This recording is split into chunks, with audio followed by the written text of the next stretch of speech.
Nacional entrevistou hoje o presidente Lula sobre as tarifas. Boa noite, presidente. Boa noite, Dana. A primeira pergunta é de ordem prática. O senhor mencionou a lei da reciprocidade, mesmo com a ameaça explícita do presidente Trump de responder com mais tarifas a qualquer taxação decidida pelo Brasil. Como é que o senhor, governo, pretende escapar desse círculo? Olha, primeiro é importante levar em conta que algumas coisas que um ser humano e um governo não podem admitir. É a ingerência de um país na soberania de outro. E mais grave, a intromissão de um presidente de um país no poder judiciário do meu país. É inaceitável que o presidente Trump manda uma carta, sabe, pelo site dele, sabe, e começa dizendo que é preciso, sabe, acabar com as caças bruxas. Isso é inadmissível. Primeiro porque isso aqui tem justiça e a gente está fazendo um processo com direito à presunção de inocência de quem é vítima. Se quem é vítima cometeu um erro, vai ser punido. Aqui no Brasil é punido. A segunda coisa é que é inverossímil o fato pelo qual se aumentou a tarifa. O presidente Trump deve estar muito mal informado, porque nos últimos 15 anos, o déficit para o Brasil é de 410 bilhões de reais entre comércio e tarifas. Portanto, não existe explicação a não ser uma falta de informação e depois tentando atrapalhar uma relação muito virtuosa que o Brasil tem com os Estados Unidos há 200 anos. O que eu vou fazer, na verdade? Primeiro, eu não perco a calma e não tomo decisão com 39 graus de febre. O Brasil utilizará a lei da reciprocidade quando necessário. E o Brasil vai tentar, junto ao OMC com outros países, tentar fazer com que a OMC tome uma posição para saber quem é que está certo ou que está errado. A partir daí, se não houver solução, nós vamos entrar com a reciprocidade já a partir de 1º de agosto, quando ele começa a taxar o Brasil. Nós entendemos que o Brasil é um país que não tem contencioso com ninguém, nós não queremos brigar com ninguém, nós queremos negociar e o que nós queremos é que seja respeitado as decisões brasileiras. Portanto, se ele ficar brincando de taxação, vai ser infinita essa taxação. Nós vamos chegar a milhões e milhões e milhões de % de taxa de colheita que o Brasil não aceita em intromissão nas coisas do Brasil. Ele tem o direito de tomar decisão em defesa do país dele, mas com base na verdade. Se alguém orientou ele com uma mentira de que os Estados Unidos é deficitário com o país, mentiu. Porque os Estados Unidos é superavitário na relação comercial com o Brasil. A motivação política desse ataque americano é explícita, né? E Trump critica o julgamento de Jair Bolsonaro e ações no Supremo sobre as plataformas de redes sociais. Mas os ataques de Donald Trump começaram durante o encontro dos BRICS e depois das declarações do senhor em tom de crítico aos Estados Unidos durante o evento. Que papel o senhor atribui às suas declarações nas motivações do presidente americano? Nenhuma. Veja, primeiro, os BRICS é um fórum que ocupa hoje metade da população mundial e quase 30% do PIB mundial. E dentro dos BRICS está países que participam do G20. 10 países dos BRICS participam do G20, aonde o seu Trump participa. Segunda coisa, nós temos 3 países que foram convidados do G7 agora. 4 países, Brasil, México, África do Sul e Índia. Quarta coisa, o BRICS é um agrupamento de países que trabalha em prol do sul global. Nós cansamos de ser subordinados ao norte. Nós queremos ter independência na nossa política, queremos fazer comércio mais livre e as coisas estão acontecendo de forma maravilhosa. As coisas vão continuar melhorando e nós estamos discutindo inclusive a possibilidade de ter uma moeda própria ou quem sabe com as moedas de cada país a gente fazer comércio sem precisar utilizar o dólar. Porque nós não temos a máquina de rodar dólar, só os Estados Unidos que tem. E nós não precisamos, sabe, disso para fazer comércio exterior. Agora, achar que os BRICS é a razão pela qual o Trump ficou nervoso, o Brasil nunca ficou nervoso com a participação do G7, o Brasil nunca ficou nervoso com as coisas que os Estados Unidos faz. Cada país tem soberania de fazer aquilo que quer. Então eu penso que o presidente Trump precisa se cercar de pessoas que o informem corretamente sobre como é virtuosa a relação Brasil-Estados Unidos.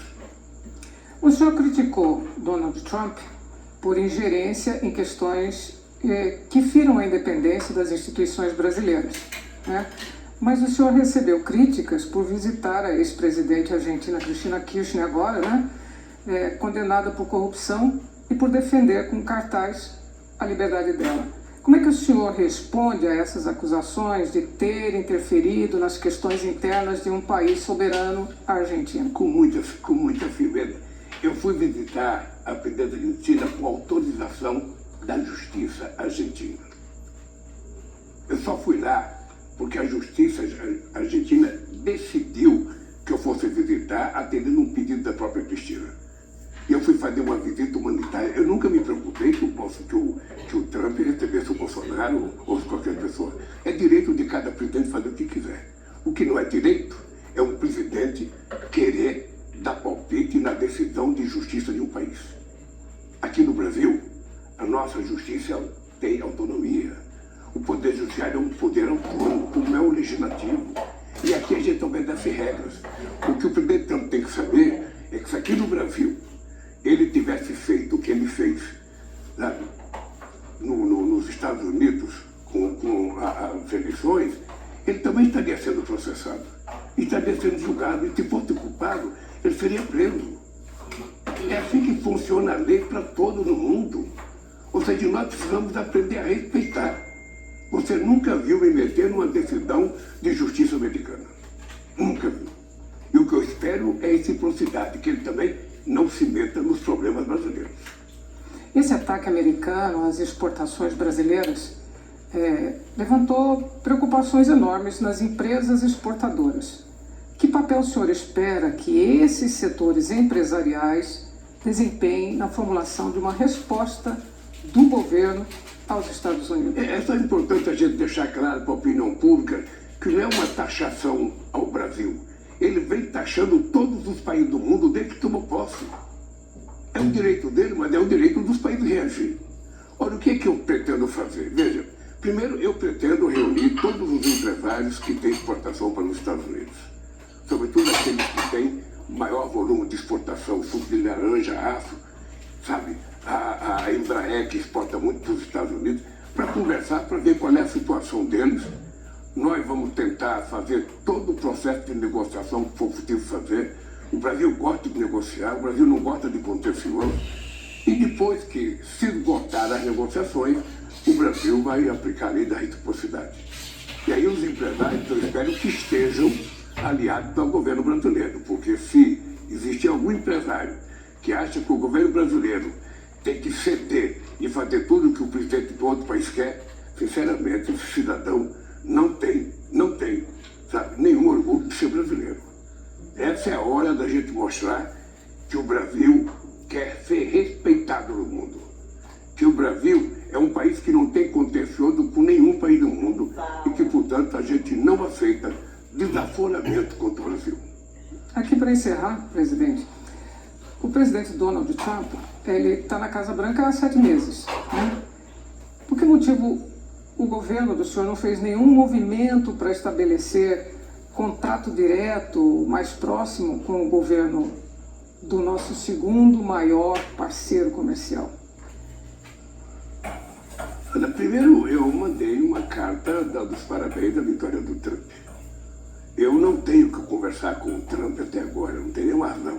Eu imaginei encontrar com o Trump no G7. Quando nós chegamos lá, ele tinha saído, porque a reunião foi feita num lugar muito escondido, porque o Trump não seria bem recebido no Canadá. Então, quando eu cheguei, eu e os convidados, eu e o primeiro-ministro Modi, a Cláudia, presidenta do México, e o Ramaphosa, presidente da África do Sul, quando nós chegamos lá, o Trump tinha vindo embora na outra noite. Na hora que houver necessidade de conversar com o Trump, eu não tenho nenhum problema de ligar para ele, como eu já liguei para o Clinton, já liguei para o Bush, já liguei para o Obama, já liguei para o Biden. Agora é preciso ter uma razão para ligar. Dois presidentes não ficam ligando para contar piada. Ele, por exemplo, ele poderia ter ligado para o Brasil para dizer da medida que ele vai tomar. Poderia. Ele não mandou nenhuma carta, nós não recebemos carta. casa. Ele publicou no site dele uma total falta de respeito, que é um comportamento dele com todo mundo. E eu não sou obrigado a aceitar esse comportamento desrespeitoso entre relações de chefe de Estado, entre relações humanas. Educação é bom. E a gente gosta de receber e gosta de dar. E o Brasil quer ser bem tratado. Quando eu tiver um assunto sério para tratar com os Estados Unidos, eu não terei nenhum problema de pegar o telefone e ligar para a Casa Branca pedindo para conversar com o presidente Trump. Por enquanto eu não tenho. Agora veja, agora é o seguinte, nós vamos criar uma comissão de negociação juntando empresários e o governo, vamos ver quais são as decisões, quem é afetado, como é que vai ser afetado, como é que a gente pode procurar novos mercados, e eu mesmo vou procurar novos mercados para os produtos brasileiros. Esse é o meu papel, inclusive dizer para os empresários, vamos juntos abrir novos mercados. Porque não é fácil, sabe, ele só taxar os outros. Ele também terá consequência nos Estados Unidos. Ele também terá muita consequência. Então, assim, Délis, a relação entre dois estados, ela tem que ser uma coisa respeitosa. Um presidente, ele não é dono da verdade, um presidente não tem relação ideológica com o outro. Eu nunca tive relação ideológica, sabe? Eu converso com o presidente do país, seja ele quem for. Ele foi eleito pelo povo e precisa conversar, eu converso com todo mundo. Nunca tive um veto.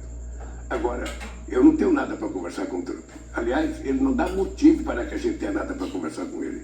Depois que a gente discutir profundamente o que vai acontecer, sabe, nós temos tempo para discutir, nós temos tempo para conversar, nós temos tempo para ouvir os empresários, nós temos tempo para ouvir a OMC, para ouvir outros países como é que estão acontecendo. E aí, quando chegar um momento, se for necessário conversar, pode ficar certo que eu não terei nenhum problema de pegar o telefone e ligar, correndo o risco de ele, de forma mal educada, não querer me atender. Eu corro risco, mas de qualquer forma, se for necessário, eu farei isso sem nenhum problema. Então, por agora nada, né? Por agora nada.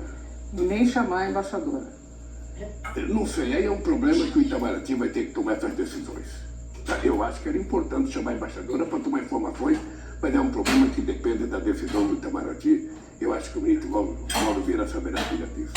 O que eu acho um desaforo muito grande dela e não dá para aceitar é um cidadão, um presidente de um país importante como os Estados Unidos, conversar uma carta para mim, mandada pelo site, avocando o fim das caças bruxas a um ex-presidente que tentou dar um golpe nesse país. Ele não tentou dar um golpe, ele tentou preparar a minha morte, a morte do presidente da Suprema Corte, que na época era o Alexandre de Moraes, a morte do vice-presidente. E não é ninguém da oposição que está falando, são os militares que estavam com ele. É o ajudante de ordem dele que recebeu as informações deles. Agora, quem vai ser julgado não é o cidadão Bolsonaro, quem vai ser julgado é os autos do processo. Se ele tiver razão, será absolvido. Se ele não tiver razão, ele será condenado. E se condenado, vai ser preso. É assim que funciona a justiça no Brasil. E é assim que eu espero que funcione nos Estados Unidos. Se tivesse um Capitólio aqui e o Bolsonaro tivesse feito o que fez o Trump nos Estados Unidos, ele também estaria sendo julgado. Porque a lei aqui no Brasil é para todos de verdade. Doa a quem doer. Obrigada, presidente.